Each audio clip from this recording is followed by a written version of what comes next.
Good evening, late afternoon. Donny Walker here. Wow, what a day, man. So beautiful here today. The sun's shining. It's like t-shirt weather now. It's like I bought that heater for the basement here like I showed you guys in the underground saw shop here a while ago, and now I don't need it, which is good because I'm saving electricity, right? That thing burns a lot, man. It's like a 50,000 BTU thing or whatever it is. But anyways, today was a great day. Well, it sort of was. I cut my finger bad, and my hands were cramping. I got a bit of carpal tunnel. I take supplements for it, but I really would like to get an operation of carpal tunnel. I think it's in your nerves in here in your wrist.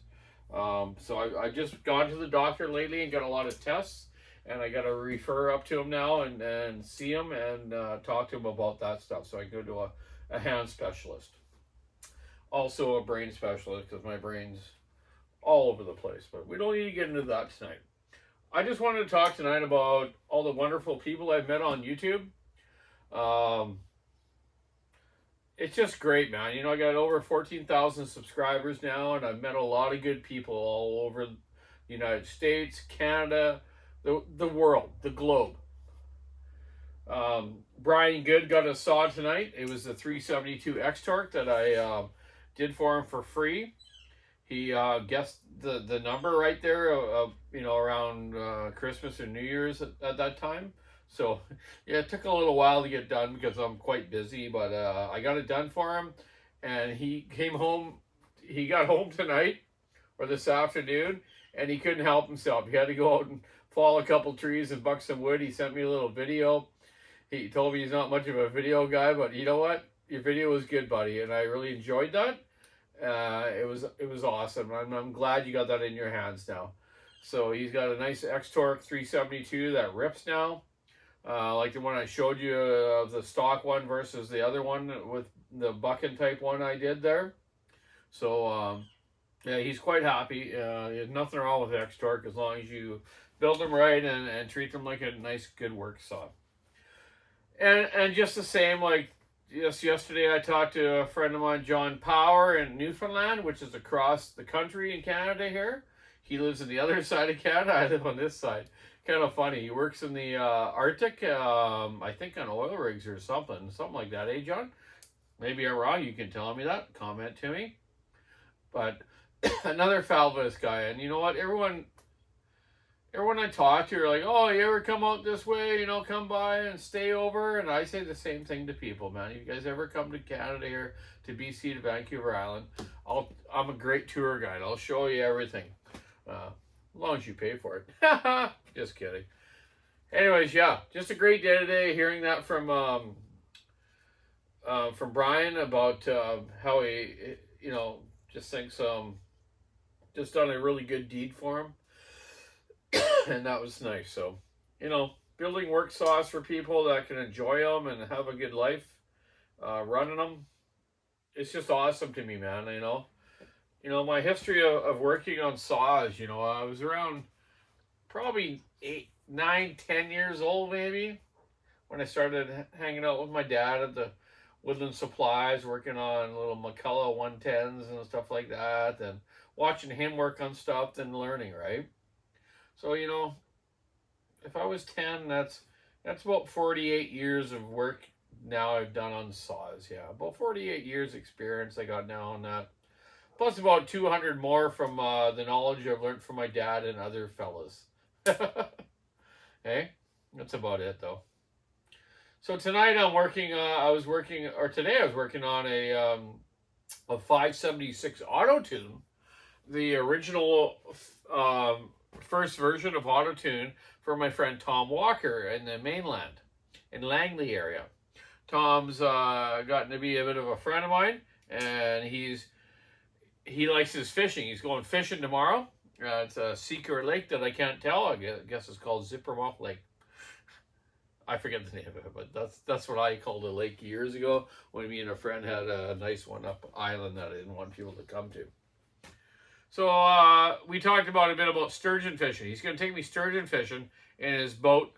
He's got an outboard that has a jet drive, a 14-footer with I think a 20 no, 40 horse Mercury, I think he said. Then it can, when you run a jet drive on an outboard, it drops it down to 25, but still on a 14-foot boat, that's pretty fast. That'll be awesome. It's on my bucket list to go sturgeon fishing, and I'm going to hold him to it. Tom, I'm going to hold you to it. You know it.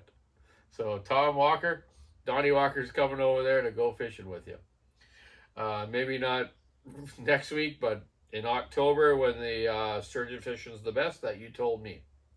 So yeah, I just wanted to talk tonight about just all the great people I've met through YouTube and our meeting. And I want to meet more. I'm a people person. I love people. I love good, high energy, positive people. And that's what I'm going for. Last night I went out and ran a 2100 hot saw that wasn't running right. I thought it would be okay. But someone else has built this thing, and the carburetor is a little weird. I'm going to try to fix the carburetor. It's an 084 carburetor, so you have a low and high speed adjustment jet. No idle one, though. I just bend the rod on the throttle on the 2100 to make it idle. Or you can use the fast idle, which for startup is the way to go, right?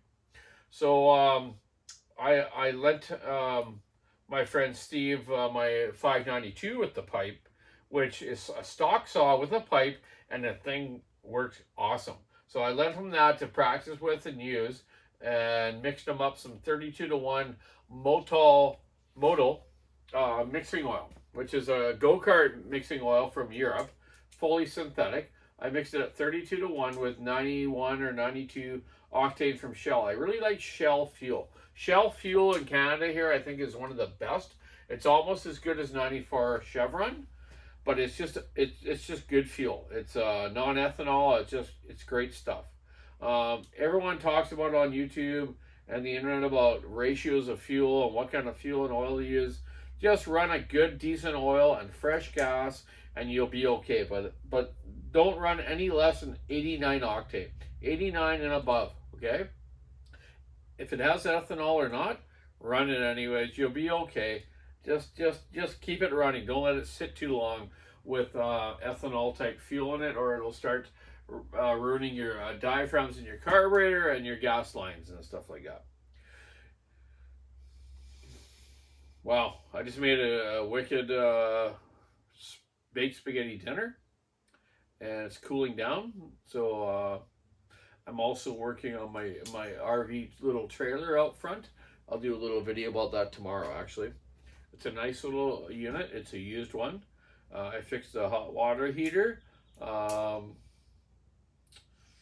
fixed a few things on it, and it's all ready. It's like RVs and marine stuff are the most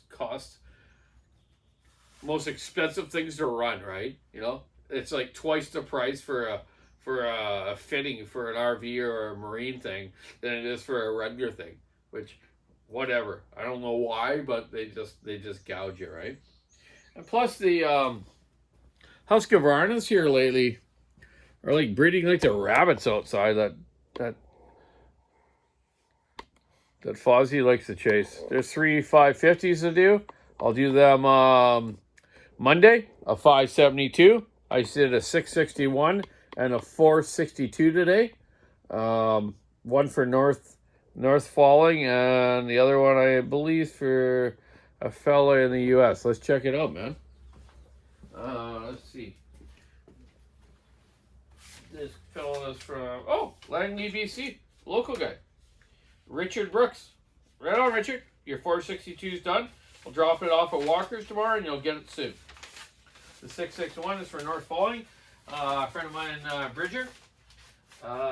He actually, I believe he's originally from the U.S., then moved to Canada, and him and the Kemmler family own a falling company. And there's the old Holzma G365, not a 372 that I'm still working on. I'm going to put a 372 stock carburetor on it and see if that'll make that saw run right. Everything else checks out right. It holds pressure. I put Husqvarna OEM seals in it. The O-ring on the crankshaft, cylinder It's glued down properly. It's ported. All I can see that it's the carburetor. Also, I put a Husqvarna OEM gas line on it and fuel filter. So I'm still working on that, but I'm not going to spend my whole day working on it like I did the other day because it doesn't make me any money. Not that I need to make a lot, but this is the point of it. Those saws, I won't do any more of them. So please never send me any aftermarket Husqvarnas or Stills. They take too much time of my time, and the time that I'm going to charge you if I have to, well, you might as well just bought their original OEM saw. Especially if you're a professional. If you're a backyarder or a firewood guy or whatever, or a tree guy that only works once in a while, sure, they're a nice price and they're okay as long as it runs. But I believe this one sat a long time, and that's why I showed you the seal problem the other day on a video and other stuff on a couple of videos. So yeah, it's taking up a lot of my time, so I can't get other saws done for you fine folks out there in the world, but I do my best. So hey, I got to get up and serve dinner for Shelly and myself and give a little leftover to Fozzie. Don't do that very often. Never feed your dog too much stuff like that or he ends up begging. Not a good thing to do, but keep your saw into it, stick in the ice, rub on the road. Watch buying those aftermarket saws. That's all I'm saying. Good night. Have a good night.